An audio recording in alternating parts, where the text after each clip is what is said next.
Bonjour, je m'appelle Jean-Marie Buterlin, je suis expert en longévité, rajeunissement et j'aide ma communauté à ajouter de la vie à leurs années et des années à leur vie.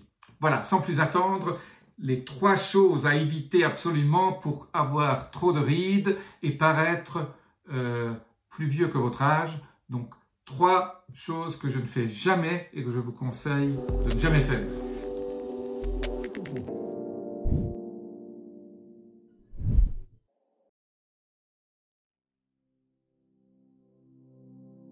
Sans plus attendre, mon conseil numéro 1, vous l'avez deviné, tout le monde dit ça, mais je le répète, il y a beaucoup d'études, et je vous mets des études dans la description ici, qui montrent que fumer vous donne des rides. Vous avez souvent, on voit des gens qui fument beaucoup et on se dit, voilà, ils ont la peau jaune, ils ont la peau toute ridée, c'est évident. Voilà. Fumer vous donne des rides, je vous laisse les études scientifiques là en dessous. Je ne vais pas vous barber en vous en montrant exactement tout ce que ça fait, mais si vous fumez, je vous supplie, arrêtez de fumer parce que ça crée d'immenses problèmes au niveau de votre santé intérieure et en plus encore au niveau de votre santé extérieure qui est votre peau. Voilà, donc première chose, arrêtez de fumer. La deuxième chose, arrêtez les alcools forts, arrêtez les cocktails sucrés, arrêtez les vins mauvais. Moi, au niveau alcool, je ne bois que 2 choses, le vin rouge et le vin blanc, éventuellement un peu de rosé, et en quantité limitée. Voilà, si vous buvez du vin rouge, en plus vous bénéficiez des tanins et des vertus bénéfiques du vin rouge. Là aussi, il ne faut pas exagérer. Moi, c'est 2 verres maximum le soir ou le midi. Voilà, 1 à 2 verres par jour, c'est idéal. Voilà. En plus, il y a beaucoup d'effets bénéfiques au niveau du vin. Mais tout ce qui est alcool fort, tout ce qui est cocktail sucré, les pina coladas, les daiquiris et tout ça, c'est à prescrire. Ça n'est que délétère pour votre peau. Et là aussi, je vous mets en dessous une étude ou 2 qui montre exactement ce que je vous dis, que les alcools forts sont mauvais pour la santé. Ça crée plein de processus biochimiques qui sont extrêmement maléfiques. Voilà.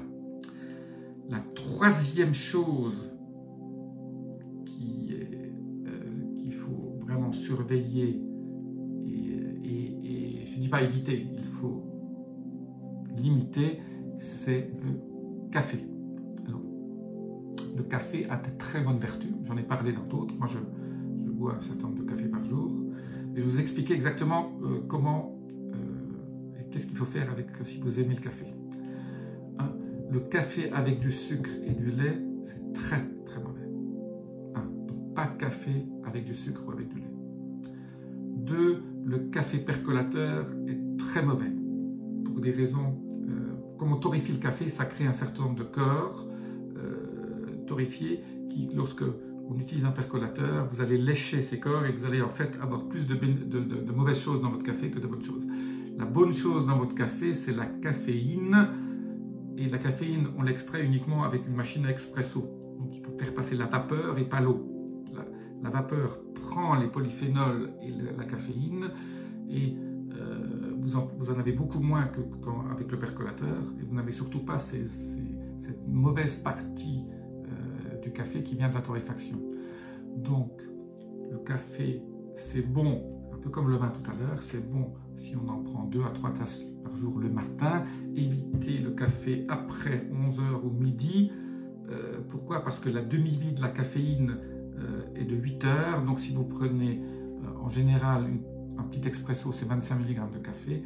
Si vous en prenez 50, 2 expressos par jour, 50 mg, si vous le prenez à 8 h du matin ou 9 h du matin, à 4 h de l'après-midi, vous aurez déjà moitié moins de café dans votre sang, et 8 heures après, encore moins. Donc, quelque part, la caféine, quand vous vous endormez, elle a un effet délétère au niveau de la production de mélatonine et pour vous endormir. Donc, c'est pour ça, le café le matin, très bien, ça contient des bonnes choses, ça met en route votre cœur, il y a beaucoup d'effets bénéfiques.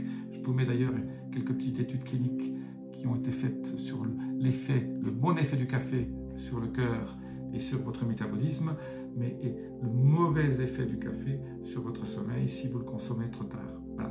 Donc, les 3 conseils à faire, surtout ne pas fumer, pas d'alcool fort et pas de café dans les mauvaises conditions, c'est-à-dire percolateur ou avec du lait et du sucre. Voilà mes petits conseils aujourd'hui pour vous aider à rajeunir, pour vous aider à avoir une peau superbe, à éviter les rides, à paraître plus jeune. Si vous voulez d'autres vidéos, appuyez sur le petit bouton abonnez-vous ou la petite clochette pour être notifié. Je vous dis à bientôt pour d'autres clés pour rajeunir. Namasté.